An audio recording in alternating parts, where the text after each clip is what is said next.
نحمده ونصلي ونسلم على رسوله النبي الكريم وعلى آله وأصحابه أجمعين.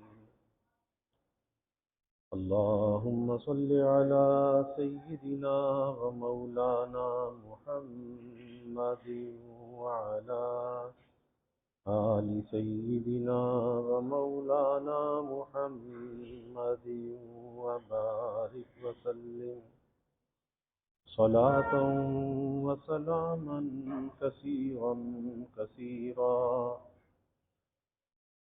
توفیق الہی اپنے مرشد پاک کی برکت سے عشاء کی اس نشست میں فضائل ایمان کا درس چل رہا ہے. اللہ تعالیٰ اس درس کی برکت سے ہمارے ایمان کی حفاظت فرمائے اور موت تک قبر تک اللہ ہمارے ایمان کو سلامت رکھے. ایمان کی حفاظت کے ذرائع پر بات چل رہی ہے. آج ایمان کی صحبت کے جو فوائد ہیں ہمارے شیخ مسیح الامت حضرت مولانا شاہ محمد مسیح اللہ صاحب نور اللہ مرقدہ نے اس کے فوائد کو بیان کیا کہ نیک صحبت کے فوائد کیا کیا ہیں. پہلی بات فرماتے ہیں کہ شیخ کے اندر جو چیز ہے وہ آہستہ آہستہ آپ کے اندر بھی آئے گی. شیخ کے اندر جو چیز ہے آہستہ آہستہ وہ آپ کے اندر بھی آئے گی. اور یہ صحبت کا اثر ہوتا ہے کہ غیر ارادی طور پر غیر اختیاری طور پر جس کی صحبت کو انسان اختیار کرتا ہے اس کی چیزیں دوسرے میں منتقل ہونے لگتی ہیں. اگر کسی اچھے کی صحبت میں جا رہا ہے تو اچھی چیزیں انسان کے اندر منتقل ہونے لگیں گی، اور اگر کسی برے آدمی کی صحبت میں جا رہا ہے تو بری عادتیں اس کے اندر منتقل ہونے لگیں گی. تو یہ صحبت کا اثر ہے. حکیم الامت حضرت تھانوی رحمۃ اللہ علیہ نے اپنا واقعہ بیان کیا.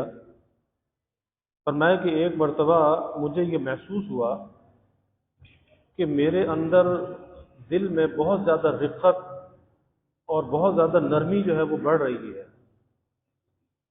تو میں نے غور کیا کہ اس کا سبب کیا ہے، اتنی رقت طبیعت کے اندر کیوں ہے. تو غور کرنے کے بعد مجھے یہ محسوس ہوا کہ میں ایک حکیم صاحب سے ان کے پاس دوا لینے کے لیے جایا کرتا تھا، اور وہ حکیم صاحب بہت ہی خلیق مزاج کے تھے، اچھے اخلاق والے اور بہت ہی نرم مزاج کے. بس میں تھوڑی دیر ان کے پاس جا کر بیٹھتا تھا، اپنا حال بتایا، دوا لی، واپس چلا آیا. تو میں نے یہ محسوس کیا کہ ان کی جو خلیق طبیعت ہے اور وہ جو نرمی ان کے اندر ہے اس کا اثر میرے اندر منتقل ہونے لگا. تو صحبت کا اثر انسان کے اندر منتقل ہوتا ہے. پھر اللہ والوں کی صحبت میں جب آدمی جاتا ہے تو اللہ والوں کا تعلق چونکہ اللہ سے ہے تو اللہ تعالیٰ کی جانب سے ان کے دل پر ہر آن ہر لمحہ کچھ نہ کچھ اللہ کی طرف سے فیضان آتا رہتا ہے. اور جب ان کے پاس کوئی طلب سے جا کر بیٹھتا ہے تو پاس بیٹھنے والا بھی محروم نہیں رہتا، اللہ کا فضل وہاں بھی منتقل ہونے لگتا ہے. لیکن اس کی ایک شرط بزرگوں نے یہ بیان کی کہ جب کسی کے پاس جائے تو عاجزی کے ساتھ جائے، انکساری کے ساتھ جائے، اپنی خودی کو، خود پسندی کو، خود رائی کو پامال کر کے جائے، اسے باہر چھوڑ کر جائے. کیونکہ خودی کے ساتھ، خود رائی کے ساتھ خدا نہیں ملا کرتا.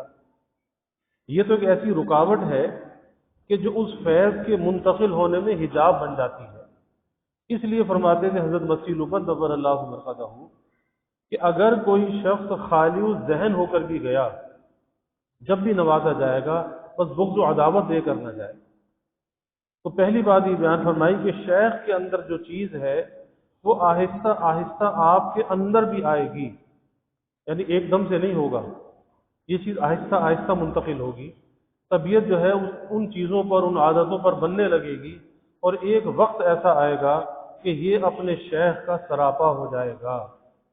اور ایسے واقعات ہوئے کہ خواجہ عزیز الحسن صاحب مجذوب غوری رحمۃ اللہ علیہ انگریزی دان تھے، اور اس زمانے میں جب انگریز کی حکومت تھی تو ڈپٹی کلیکٹر تھے. اور انگریز کی حکومت میں ڈپٹی کلیکٹر کا جو عہدہ تھا وہ بہت بڑا تھا، جیسے آج کے زمانے کا گورنر ہوتا ہے۔ لیکن جب حکیم الامت حضرت تھانوی رحمۃ اللہ علیہ کی صحبت میں آئے اور آ کر پھر اپنے کو مٹایا، اصلاح کی، اصلاح کرائی، پھر ایسی کیفیت ہو گئی کہ اپنے شیخ کا بالکل سراپا بن گئے، کہ جو دیکھتا تھا پہچان لیتا تھا کہ بھئی اس کا تعلق تھانہ بھون سے ہے، پہچان لیتا تھا۔ اور بعض اوقات یہاں تک نوبت آتی ہے کہ ظاہری وضع خطا پر بھی اتنی شباہت آ جاتی ہے کہ دیکھنے والا دور سے دیکھ کے پہچانتا ہے کہ لگتا ہے یہ ان سے تعلق ہے، یہ ان کا آدمی ہے۔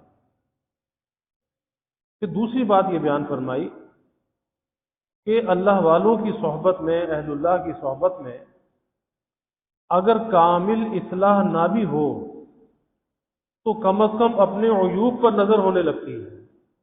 کامل اصلاح نہ بھی ہوئی تو اپنے عیوب پر نظر ہونے لگتی ہے، اور یہ بھی کافی اور مفتاح طریق ہے، یعنی اللہ تک پہنچنے کا جو راستہ ہے اس کی کنجی ہے، اس کی چابی ہے۔ کیا چابی ہے؟ کہ اپنی خرابیوں پر، اپنے عیوب پر نظر پڑ جائے، کیونکہ انسان کا نفس جو ہے بڑا شریر ہے۔ یہ نفس اپنی خرابیوں کو تو دیکھنا نہیں چاہتا، اپنے بارے میں تو ایک گمان پیدا کر دیتا ہے، کہتا نہیں سب ٹھیک ہے، سب ٹھیک ہے، حالانکہ سب ٹھیک نہیں ہوتا۔ تو انسان کو یہ نفس دھوکہ دیتا ہے، کس کے بارے میں؟ اپنے بارے میں، اور دوسروں کے بارے میں تجسس پیدا کر دیتا ہے، ارے فلاں کو دیکھ کیا کر رہا ہے، فلاں کو دیکھ کیا کر رہا ہے۔ تو انسان اپنی حالت سے غافل اور دوسروں کی ٹوہ میں لگ جاتا ہے، تجسس کے اندر لگ جاتا ہے۔ اس لیے اللہ نے قرآن میں منع کیا کہ تجسس نہ کرو، نہ کسی کی اچھی حالت کا سراغ لگاؤ، نہ کسی کی بری حالت کا سراغ لگاؤ، کیونکہ تمہارے ذمے یہ کام نہیں ہے۔ ہاں حکومت اگر ہے تو حکومت کو نظام چلانے کے لیے اپنے ملک کا، اس کو تو ضرورت ہے CID کی، وہ تو کسی کا تجسس کر سکتی ہے۔ تو حکومت کو اجازت ہے، حکومتی محکموں کو اس بات کی اجازت ہے وہ کسی کی خفیہ CID کرے، لیکن ہر آدمی کو اجازت نہیں ہے کہ دوسرے کی ٹوہ میں لگا رہے۔ یہ کرتا کیا ہے، یہ کھاتا کیا ہے، یہ کماتا کہاں سے ہے، اس کا کاروبار اچھا کیوں چلتا ہے، اس کا مکان ایسا کیوں ہے، تو کسی انسان کو اس کی اجازت نہیں ہے۔ تو بات یہ کہ نیک صحبت میں جب آدمی جاتا ہے تو اسے اپنی خرابیاں نظر آنے لگتی ہیں، اور اس کی مثال ڈاکٹر عبدالحی صاحب عارفی نور اللہ مرقدہ یہ دیا کرتے تھے کہ اللہ والوں کے جو قلوب ہوتے ہیں وہ مثل آئینے کے صاف اور شفاف ہوتے ہیں۔ تو جب آدمی ان صحبت میں جا کر بیٹھتا ہے تو وہ صحبت مثل آئینے کی ہوتی ہے۔ اب اس آئینے میں جب اپنا آپ نظر آتا ہے، کیونکہ ایک آدمی جب تک آئینے کے سامنے نہ جائے تو اسے اپنے بارے میں گمان ہوتا ہے کہ میں تو بڑا حسین و جمیل ہوں۔ جب آئینے کے سامنے جاتا ہے تو پتہ چلتا ہے کہ ارے بڑے داغ دھبے ہیں، میں تو دھوکے میں تھا، اپنے کو بڑا حسین و جمیل سمجھ رہا تھا۔ جیسے ایک سیاہ فام حبشی تھا، کہیں راستے میں چلا جا رہا تھا تو راستے میں اسے ایک آئینہ پڑا ہوا ملا، تو اسے آئینہ اٹھا کر جب اپنی شکل کو دیکھا تو اسے اپنی شکل نظر آئی، موٹے موٹے ہونٹ، بڑی موٹی ناک، سیاہ چہرہ، اسے اپنی صورت نظر آئی۔ چونکہ اس نے آئینہ پہلے کبھی دیکھا نہیں تھا، اپنی صورت اس نے دیکھی نہیں تھی، تو اتنی صورت جو اسے اپنی نظر آئی تو اس نے آئینہ اٹھا کر پھینک دیا کہ تو ایسا ہی برا تھا ابھی کوئی تجھے یہاں ڈال کے چلا گیا۔ تو یہ دھوکہ ہے۔ تو حقیقت یہ ہے کہ جب آدمی آئینے کے سامنے جاتا ہے تو اسے اپنے چہرے کے داغ دھبے نظر آتے ہیں، اور جب داغ دھبے نظر آتے ہیں تو اسے دور کرنے کی فکر ہوتی ہے کہ بھائی ذرا صابن سے چہرہ دھو تاکہ چہرے کا میل کچیل تو دور ہو جائے، یہ داغ دھبے تو دور ہو جائے، اس کی فکر ہوتی ہے۔ اسی طرح جب اہل اللہ کی صحبت میں جاتا ہے اس صحبت کا اثر یہ ہوتا ہے کہ اس آئینے میں اپنا آپ نظر آتا ہے، اپنا باطن نظر آتا ہے۔ پھر پتہ چلتا ہے کہ میرے اندر تو حسد بھی ہے، میرے اندر تو کینہ بھی ہے، میں تو بد نظری کے اندر بھی مبتلا ہوں، میں تو بد کلامی کے اندر بھی مبتلا ہوں، فحش کلامی کے اندر بھی مبتلا ہوں، کیونکہ اس سے پہلے آئینہ تو دیکھا نہیں تھا۔ اب جب آئینہ دیکھا تو اس میں احساس ہونے لگا کہ اتنی خرابیاں میرے اندر ہیں۔ تو جب آدمی کو اپنی خرابیاں نظر آتی ہیں تو اپنی فکر پڑ جاتی ہے، پھر دوسرے کی فکر نہیں پڑتی۔ جیسے کسی آدمی کے پیٹ میں درد ہو تو پھر اسے اپنے پیٹ کی پڑی ہوگی، اسے کسی کے نزلہ زکام کی فکر نہیں ہوگی، کیونکہ اگر جی میرے پیٹ کا درد صحیح ہو جائے پھر وہ کسی کے چھینک آنے کو نہیں دیکھے گا اسے نزلہ زکام کیوں ہے۔ تو اسی طرح جب آدمی کی نظر اپنے عیوب پر پڑتی ہے، اپنی خرابیوں پر پڑتی ہے، تو پھر اسے نظر آتا ہے کہ میں تو اپنے کو بڑا پارسا سمجھتا تھا اور یہاں تو میں گناہوں کی غلاظت میں لتڑا ہوا ہوں، میرا دل تو گناہوں سے آلودہ ہے۔ تو اس لیے یہ بات حضرت نے یہاں پر بیان فرمائی کہ نیک صحبت میں اگر اصلاح کامل نہ بھی ہو تو کم از کم اپنے عیوب پر نظر ہونے لگتی ہے، اور یہ بھی کافی اور مفتاح طریق ہے، یعنی اسے اس طریق کی کنجی کا، اس کی چابی کا، کس اعتبار سے کہ انسان کے لیے دو چیزیں ترقی کا ذریعہ ہوتی ہیں۔ پہلی چیز ہوتی ہے دفع مضرت، اور دوسرا کام ہوتا ہے جلب منفعت۔ پہلا کیا ہے؟ دفع مضرت، کہ نقصان کی چیزوں سے اپنے آپ کو بچانا۔ تو نقصان کی چیزوں سے جبھی تو اپنے آپ کو بچائے گا جب اسے معلوم ہو میں کوئی نقصان والا کام کر رہا ہوں۔ اگر اسے یہی معلوم نہیں ہے کہ میں کسی نقصان والے کام میں پڑا ہوا ہوں، کسی خرابی کے اندر میں مبتلا ہوں، تو کیسے دور کرے گا؟ تو اس لیے جلب منفعت سے زیادہ جو اہم چیز ہوتی ہے وہ دفع مضرت ہوتی ہے۔ ارے پہلے نقصان سے تو اپنے آپ کو بچا۔ ایک تاجر تجارت کرتا ہے، اب اس تجارت کے اندر بھی دو ہی چیزیں ہوتی ہیں۔ اس تجارت کی ترقی کی جو ضمانت ہے، جو چابی ہے، وہ یہ ہے کہ پہلے نقصان سے اپنے آپ کو بچائے۔ کوئی ایسے اس کے اندر سوراخ نہ ہو، ایسے ہول نہ ہو کہ جہاں سے لیکیج ہو رہی ہو، کہ ادھر اس تجوری میں ڈال رہا ہے، نیچے سے کوئی سوراخ ہے اور وہ چوہا آ کر کھا رہا ہے، تو جو کچھ جمع ہے وہ تو نکل رہا ہے۔ تو تجارت کے اصول میں پہلا اصول یہ ہے کہ لیکیج کو بند کرنا چاہیے، نقصان کے جو سوراخ ہیں ان کو بند کرنا چاہیے، پھر قطرہ قطرہ جمع ہوگا، وہ کام ترقی کی طرف چلا جائے گا۔ تو دفع مضرت پہلے ہے، جلب منفعت بعد کے اندر ہے، اور یہ اللہ نے ہر انسان کے اندر یہ خاصیت رکھی ہے۔ اور انسان کا تو بڑا درجہ ہے، یہ تو اشرف المخلوقات ہے۔ اللہ نے جانور کے اندر بھی یہ خاصیت رکھی ہے کہ جانور بھی اپنی منفعت کی چیزوں کو حاصل کرتا ہے اور مضرت کی چیزوں سے بچتا ہے۔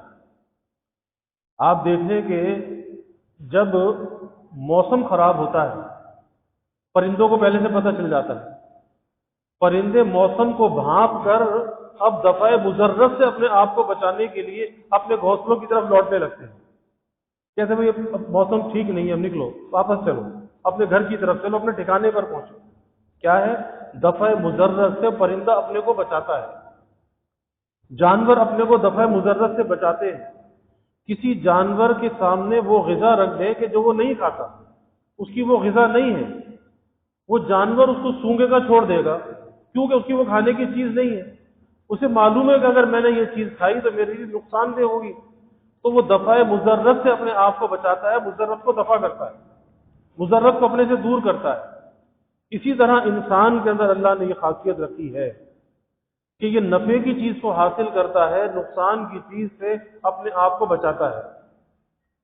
لیکن کبھی انسان کو دھوکہ ہو جاتا ہے۔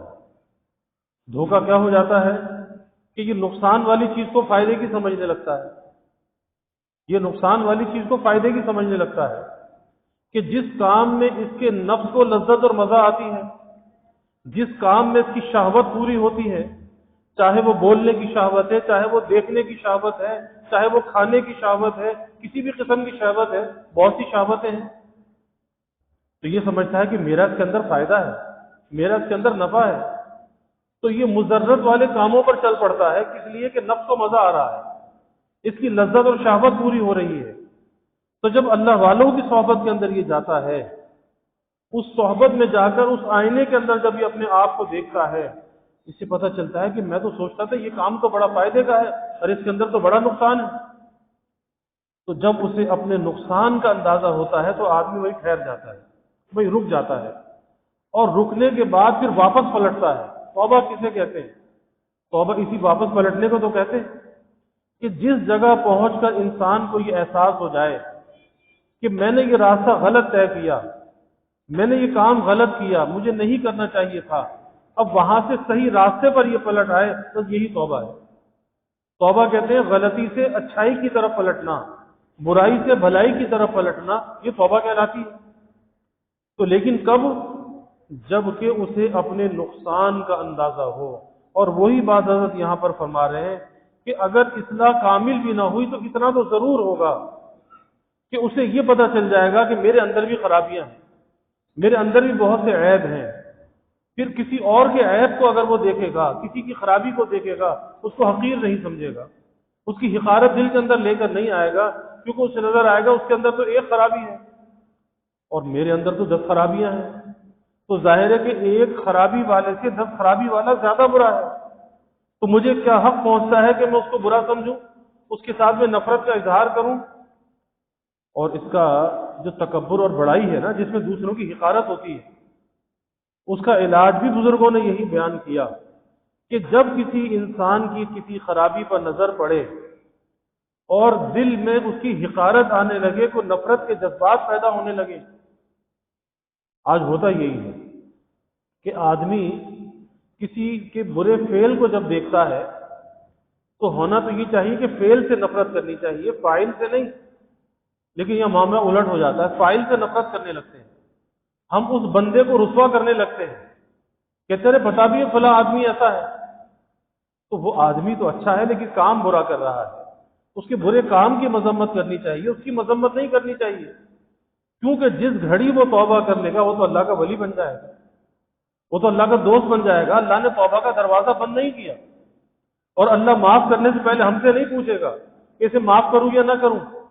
تو اس لیے کبھی کسی کی حقارت دل میں لے کے نہ آئے۔ اگر کسی کو کسی برائی کے اندر مبتلا دیکھے تو سوچے بھائی اس کے اندر تو ایک برائی ہے، اپنی 10 برائیوں کو سوچے کہ میرے اندر کیا کیا خرابیاں ہیں، میرے اندر کون کون سی برائیاں ہیں۔ تو اپنی برائیوں کو سوچ کر پھر یہ سوچے، اس کا یہ علمی علاج ہے کہ بھائی اس کے اندر تو ایک خرابی ہے، میرے اندر تو 10 خرابیاں ہیں۔ اور دوسری بات مجدد تھانوی رحمۃ اللہ علیہ نے یہ بیان فرمائی کہ اس کی خرابی کا جو مجھے علم ہے وہ گمان کے درجے میں ہے، وہ ظن کے درجے میں، یقین کے درجے میں نہیں ہے۔ ممکن ہے کہ میری نظر کا دھوکہ ہو، ممکن ہے کہ میری معلومات کی خرابی ہو، وہ شخص ایسا نہ ہو، کیونکہ کبھی انسان کو دھوکہ لگ جاتا ہے کہ سامنے سے کوئی آدمی چلا آ رہا ہے، اسے سوچا ارے یہ تو فلاں رشتہ دار ہے، فلاں دوست ہے، اور جب قریب آیا تو دیکھا رہے یہ تو وہ نہیں ہے، یہ تو کوئی اور ہے، تو دھوکہ ہو جاتا ہے۔ تو اسی طرح سے یہ سوچنا چاہیے کہ اس کی خرابی جو ہے وہ تو ظن اور گمان کے درجے میں ہے، لیکن میرے اندر جو خرابی ہے وہ یقین کے درجے میں ہے، تو پھر فکر تو مجھے اپنی کرنی چاہیے، دوسرے کی فکر کیوں کرے؟ تو یہ بہت بڑی بات ہے کہ انسان کی نظر اپنے عیوب پر پڑ جائے۔ اسی لیے بزرگوں نے ایک عجیب بات فرمائی، فرماتے کہ آج لوگ بزرگوں کے اندر کشف و کرامت کو دیکھتے ہیں کہ بھئی اس کے اندر کوئی کرامت بھی ہے یا نہیں ہے، اس سے کوئی کشف ظاہر ہوتا ہے یا نہیں ہے۔ جنید بغدادی رحمۃ اللہ علیہ کے پاس ایک شخص 20 برس تک رہا، 20 برس کے بعد کہنے لگا کہ حضرت میں تو جا رہا ہوں، مجھے کوئی فائدہ نہیں ہوا آپ کے پاس۔ پوچھا کہ بھئی آیا کس لیے تھا، تیرا آنے کا منشا کیا تھا؟ کہا جی اتنا عرصہ آپ کے پاس رہتے ہوئے ہو گیا تو میں نے تو کوئی کرامت آپ کے اندر نہیں دیکھی۔ تو جنید بغدادی رحمۃ اللہ علیہ نے فرمایا کہ بھائی ایک بات تو بتا، اس 20 برس کے عرصے میں تو نے کوئی کام جنید کے خلاف سنت دیکھا؟ کہا کہ نہیں۔ کہا کہ پھر اس سے بڑی کرامت اور کیا دیکھنا چاہتا ہے، اس سے بڑھ کر بھی کوئی کرامت ہو سکتی ہے؟ اس لیے کہتے ہیں کہ دین کے ایک مسئلے پر عمل کی توفیق ہو جائے، اس پر استقامت حاصل ہو جائے، یہ ہزاروں کرامتوں سے بڑھ کر ہے کہ دین کے کسی مسئلے پر استقامت اسے حاصل ہو جائے۔ یہ کہتے ہیں الاستقامت فوق الف کرامہ، کہ ایک استقامت ہزاروں کرامتوں سے بڑی ہوئی ہے، کیونکہ استقامت اختیاری چیز ہے، بندہ مکلف اختیاری کا ہے اور کرامت غیر اختیاری ہے۔ جیسے معجزہ نبی کے اختیار میں نہیں ہے، معجزہ غیر اختیاری ہے، تو اللہ وہ معجزہ اس نبی سے ظاہر کر دیتا ہے، لیکن نبی اس پر قادر نہیں ہے کہ خود کوئی معجزہ ظاہر کر دے۔ اسی طرح کرامت کسی ولی سے کوئی ایسی بات ظاہر ہو جائے جو خرق عادت ہے، لیکن ولی اس پر قادر نہیں ہے کہ خود کسی چیز کو ظاہر کر دے، اللہ کی طرف سے ظاہر ہو جائے نہ ہو. لیکن یہ کوئی ولایت کے لوازمات میں سے نہیں ہے. تو جنید بغدادی رحمۃ اللہ علیہ نے فرمایا کہ بھائی تو نے کوئی کام سنت کے خلاف دیکھا؟ کہا کہ نہیں. پھر اس سے بڑی کرامت اور کیا دیکھنا چاہتا ہے؟ اس لیے بزرگوں نے فرمایا کہ سب سے بڑی کرامت یہ ہے. آج لوگ کرامت دیکھتے ہیں نا بزرگوں میں، جاتے ہیں پھر دیکھتے ہیں اچھا کوئی کرامت تو نظر آئی نہیں، تو لگتا ہے پھر ایسے ہی ہے، بس چلو کہیں اور چلو، بس چل دیتے ہیں آگے. یا دیکھتے ہیں کہ ان کو کشف بھی ہوتا ہے یا نہیں ہوتا. کشف یعنی کچھ دیوار کے پیچھے کیا ہو رہا ہے یہ نظر آ جائے، یہ کشف ہے. کسی کے دل کا حال معلوم ہو جائے، یہ کشف ہے. تو حضرت تھانوی رحمۃ اللہ علیہ فرماتے تھے کہ بھائی کشف جو ہے نا گھوڑوں گدھوں کو بھی ہوتا ہے، کتوں کو بھی ہوتا ہے، بلوں کو بھی ہوتا ہے. کیونکہ کسی قبر کو اگر عذاب ہو رہا ہے نا، آپ قبر کے پاس کھڑے ہو آپ کو نظر نہیں آئے گا، لیکن کوئی کتا بلہ اگر وہاں پر اسے وہ عذاب قبر محسوس ہو جائے گا، اس کو کشف ہو جائے گا. تو کیا وہ انسان سے زیادہ بڑے بزرگ و ولی ہو گئے؟ تو اس لیے سب سے بڑی کرامت یہ ہے کہ آدمی کو دین پر استقامت ہو جائے، دین کے مسئلے پر وہ عمل کرنے والا بن جائے. اور سب سے بڑا کشف یہ ہے، کیا کشف ہے؟ غیب کی چیزیں نظر آ جائیں، یہ کشف نہیں ہے. سب سے بڑا کشف سب سے بڑا کشف یہ ہے کہ آدمی کو اپنے عیوب نظر آ جائے، اپنی خرابیوں پر اس کی نظر ہو جائے. یہ سب سے بڑا کشف ہے. کیونکہ اگر کسی اور کی خرابی دیکھ بھی لی کیا ہوگا؟ تیری اندر کی تو دور نہ ہوئی نا، تیرے اندر تو جو موجود تھا گند وہ موجود رہا. تو کل اللہ کو کیا جواب دے گا؟ کیا یہ بات تیری نجات کے لیے کافی ہوگی کہ میں نے دوسروں کی برائیاں دیکھی تھی، دوسروں کی چیزیں مجھے منکشف ہو جاتی تھی؟ یہ تو بات تجھے نجات دینے والی نہیں. ہاں تجھ سے تیرے بارے میں کچھ سوال ہوگا کہ تو اپنی اصلاح کتنی کر کر آیا، درستی کتنی کر کر آیا، کتنا اپنے آپ کو بدل کر آیا، کتنا نیکیوں کا اہتمام کر کے آیا. اپنے بارے میں سوال ہوگا، دوسروں کے بارے میں نہیں. اس لیے یاد رکھیے کہ اللہ تک پہنچنے کا راستہ اور اس کی کنجی، اس کی چابی ہمیشہ اپنے بارے میں سوچنا ہے اور اپنی اچھائیوں کے بارے میں نہیں.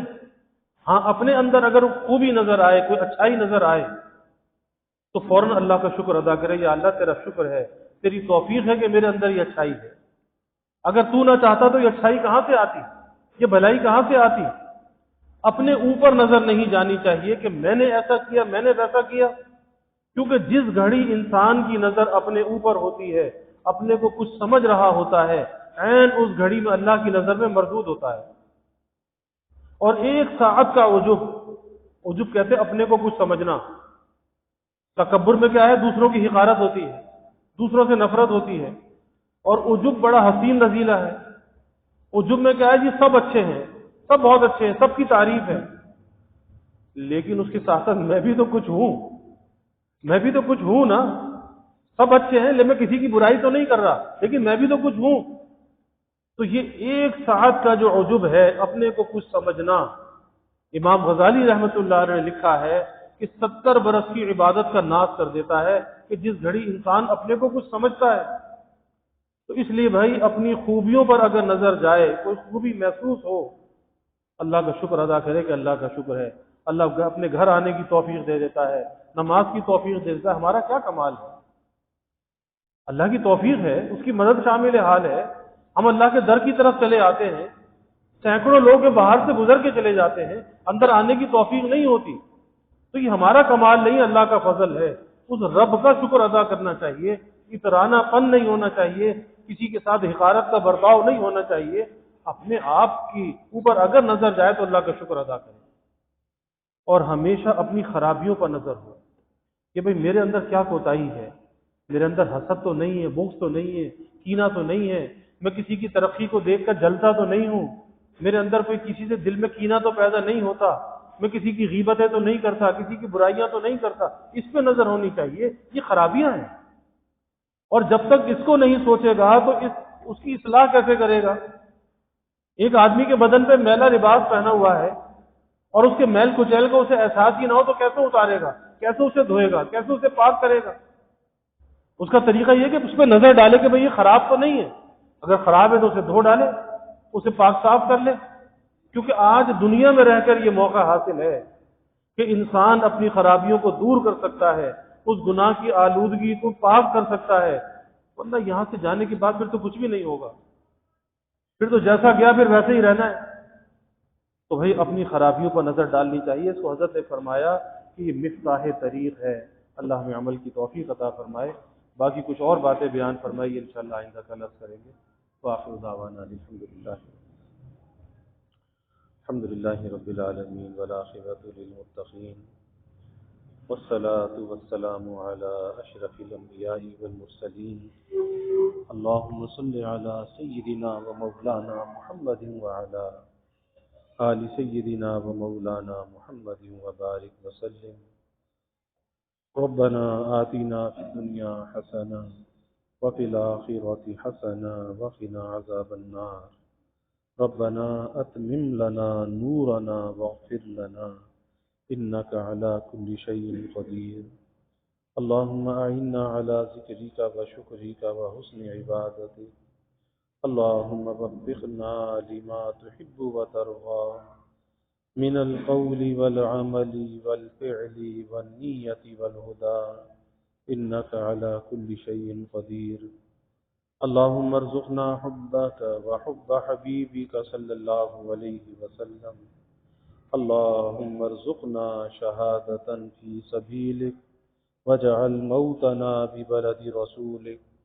یا اللہ یا رحمان یا رحیم یا کریم یا ارحم الراحمین یا اکرم الاکرمین، یا اللہ ہمارے گناہوں کو معاف فرما، یا اللہ ہماری خطایا سے درگزر فرما، یا اللہ اپنی محبت معرفت عطا فرما، اپنی رضا والی زندگی یا اللہ نصیب فرما، رضا والے کاموں کی یا اللہ توفیق عطا فرما، اپنی مرضیات پہ چلنا آسان فرما، نیک صحبتوں کا اہتمام کرنے والا بنا، بری صحبتوں سے اجتناب کرنے والا بنا، نیک صحبت کی محبت رغبت دلوں میں پیدا فرما، بری صحبت کی مذمت یا اللہ دلوں میں پیدا فرما، یا اللہ ہمارے قلوب کا تزکیہ فرما، تصفیہ فرما، یا اللہ ناجائز لذتوں سے شہوتوں سے ہماری حفاظت فرما، ناجائز تعلقات سے یا اللہ حفاظت فرما، یا اللہ ہمارے دلوں کو اپنی یاد سے آباد فرما،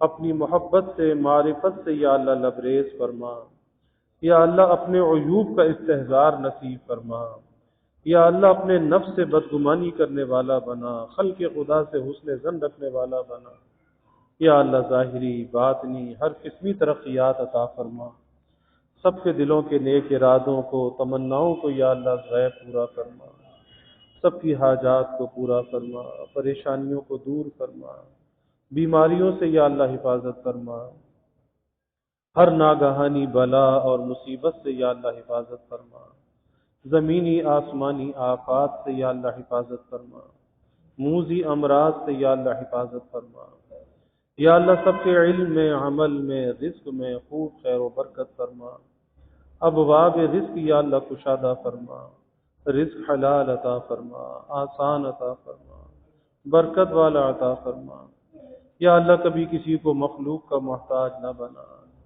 یا اللہ اولاد کا محتاج نہ بنا، فساق فجار کا دستے نگر نہ بنا، ہمیشہ اپنے در کا سائل اور بھکاری بنا، اپنے در کا منگتا اور سوالی بنا، اپنے غیر سے ہماری امیدوں کو قطع فرما، یا اللہ اپنی ذات عالی کا یقین ہمارے دلوں میں پیدا فرما، یا اللہ ہر امید کو تیری ذات سے وابستہ کرنے والا بنا، یا اللہ ایمان کی ترقی اعضاء کی سلامتی عطا فرما، ہر محتاجی معذوری سے ہماری حفاظت فرما، یا اللہ ہمارے ملک پر اپنی رحمتوں کا نزول فرما، اس ملک کو امن کا سلامتی کا گہوارہ بنا، ہر قسمی دہشت گردیوں سے فرقہ واریت سے مذہبی منافرت سے یا اللہ اس ملک کی حفاظت فرما، اس ملک میں رہنے والوں کی حفاظت فرما، یا اللہ اس ملک میں معاشی معاشرتی اخلاقی اور سیاسی استحکام عطا فرما، یا اللہ تا قیام قیامت اس ملک کی حفاظت فرما، اس میں رہنے والوں کی حفاظت فرما، یا اللہ سب کے جان و مال کی حفاظت فرما، عزت آبرو کی حفاظت فرما، یا اللہ مہنگائی کے گرانی کے عذاب سے نجات عطا فرما، سب کے گزر بسر کو یا اللہ آسان فرما، سب کے سفید پوشی کے بھرم کو قائم فرما، کسی کو مخلوق کے آگے رسوا نہ فرما، مخلوق کے آگے سوال کی ذلت سے بچا، عزت آبرو والی زندگی عطا فرما، ستاری والی زندگی عطا فرما۔ یا اللہ اپنی مدد اور نصرت کو ہمارے شامل حال فرما۔ یا اللہ سب کے گھروں میں چین، سکون، عافیت، راحت عطا فرما، نعمتیں، برکتیں عطا فرما، نعمتوں کی فراوانی عطا فرما، ہر قلت سے، دقت سے، ابتلا سے، آزمائش سے یا اللہ حفاظت فرما۔ یا اللہ گھروں کے ماحول کو جنت کا نمونہ بنا، آپس میں محبت الفت پیدا فرما، نفرت کو، عداوت کو دور فرما، بڑوں کا اکرام کرنے والا بنا، چھوٹوں پر شفقت کرنے والا بنا، خلق خدا سے درگزر کرنے والا بنا، اچھے اخلاق کا حامل بنا، اچھی کردار کا حامل بنا، اچھی گفتار کا حامل بنا، سب کی اولادوں کو یا اللہ نیک صالح بنا، آنکھوں کی ٹھنڈک بنا، والدین کے لیے راحت کا ذریعہ بنا۔ یا اللہ اولاد کو آزمائش نہ بنا، امتحان نہ بنا، تربیت کا یا اللہ غیب انتظام فرما، اولاد کا مستقبل یا اللہ تابناک بنا، والدین کو اولاد کی خوشیاں دیکھنا نصیب فرما۔ یا اللہ جو بے اولاد ہیں نیک صالح اولاد عطا فرما، جو اولاد نرینہ چاہتے ہیں نیک صالح بیٹے عطا فرما۔